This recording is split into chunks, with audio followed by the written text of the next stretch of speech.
what is the teenage dream was a question I directly wanted to confront in the finale. As ultimately, it's a bit like the dilemma with talk therapy, for example. You can intellectualize, you can rationalize everything that you've experienced, and that's often where we ascribe the victory. And we ascribe the victory in the fact that, yeah, we've ticked all the boxes, we've gone through, we've tried to understand, we've reflected, but what do you do after that?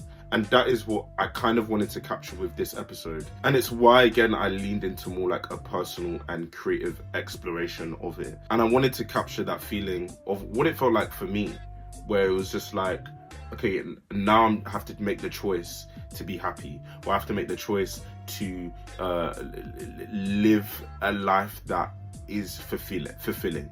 And that seems simple, but it is very, very, very difficult. But my doing in doing this series, I realize it's just like creating and being creative, which is why like I intended for this episode to almost be like a full circle moment. And I kind of say it in the episode. It's a full circle moment between episode 1, where I felt like even with what I'm wearing, I was taking myself back to my teenage years, and I wanted to invoke that feeling. But for episode 7, I wanted to invoke the feeling of the future. What do I see myself as? What do I want to be beyond my experiences and what I am right now? Because, for example, when I was younger, I wanted to, you know, I love Doctor Who. I think I've said it. I loved all of these things, and I love television. I've always wanted to work, and I always wanted to write. I always wanted to create.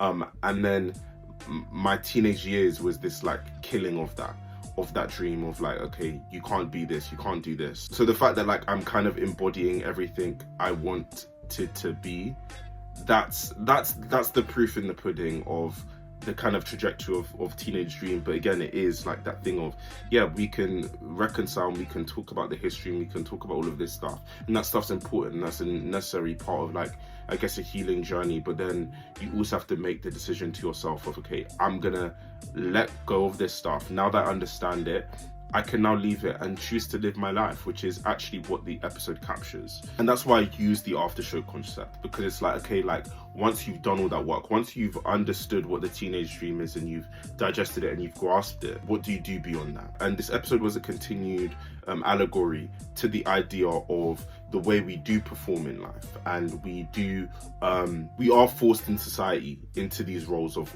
who we are and what we can be, and they're very limiting, to the point where you have self-limiting beliefs instilled in you that you have to, like, again, I feel like I'm trying to spend a lot of time releasing myself from these like self-limiting beliefs. But the reason why in episode 6 and episode 7 it's like I kind of give up or say I can't do this, or I have this breakdown, as it's framed in with the whole, all the things that have led me up to being who I am, and it's actually like, yeah, I'm not gonna let that shit define me anymore, or I'm gonna find ways for my imagination to redefine how I live in the world. And again, clap for me, because it operates in multiple levels.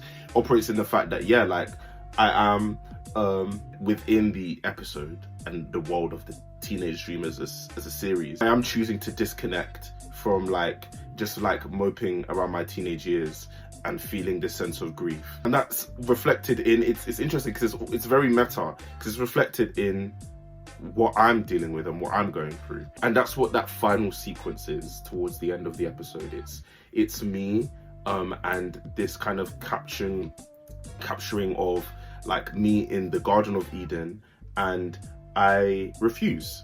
Like I throw aside the apple and I get rid of it. And the apple is a motif that is like kind of consistently throughout the episodes. So it's kind of me abandoning, yes, this knowledge of good and evil, which is what I feel like this series is. It's all this information, all this knowledge, and it's like, okay, what do you do with that now? But it's actually like, now I have enough knowledge to know that this is not what I want from life, or this isn't how I want to see myself. And it reflects to like, yeah, I don't want to see myself, and the reason why the way I am is because Adam and Eve decided to bite into an apple. And that's why it moves from the Adam and Eve sequence, I've thrown away the apple, into, yeah, like I am now this Power Ranger where I can now like explore and I can, you know, take on the world in this sense. And now that I've rejected this apple, I've rejected these beliefs that I feel like the world puts on you, or it could be in anything. It could be what is your apple, I guess, is the question that like I guess could come out of that. Like, where, yeah, I'm rejecting all these things. And then, yeah, I'm just now choosing to navigate life. I'm trying to navigate life from a perspective of, actually, I can be whatever I want to be.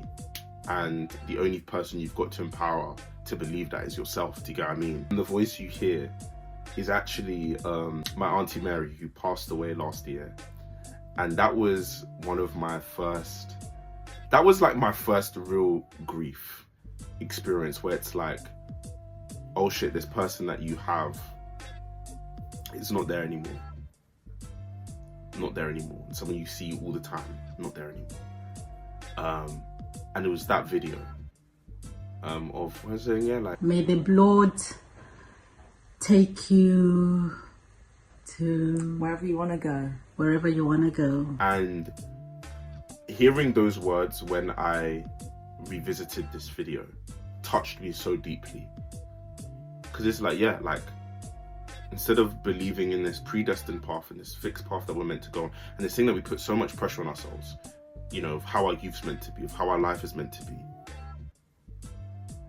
Understand it and let that shit go. Rome. I see myself now as like this, like, again, if you watch Power Rangers, you know Andros, he's just in his ship. Like, I cannot just get on my ship and just sail and just explore and be. And that's what I hope everyone can kind of come to at the end of Teenage Dream. And a lot of it's like, again, reconnecting your childhood self, meeting them where they are. And I feel like during the series, I've met Little Saint where he is. And that's the promise, that's the takeaway point of Teenage Dream. I mean, I wanted to do these creative commentaries to explore my heart, but as I've gone through making this and even watching episodes of it, I'm like, hopefully it makes sense. And that's all I can hope. No, this episode just, it captures me. And I feel like, if anything, going forward, the kind of art and the things I want to make is episode 7, or in the tone of episode 7. And it's like, yeah, that's also what this series is meant to be. 7, the number 7 equals completion. And I feel like I've completed a big part of myself, of like this self-fulfillment of, yeah, like, you started this one thing, very UTC, and you've now been able to make it about the worlds that exist in your head. That's beautiful, and that's the Teenage Dream. And it's hard because, actually, again, realizing like the Teenage Dream isn't over. And it's not, because there's a lot more to come. Like, there's more stuff I'm going to be doing around this concept, but it's actually like, yeah, like, I can just chase after my dreams, and I can go after the things that I want in life, and if I can do it, you can do it too, you know. Yeah. Wow.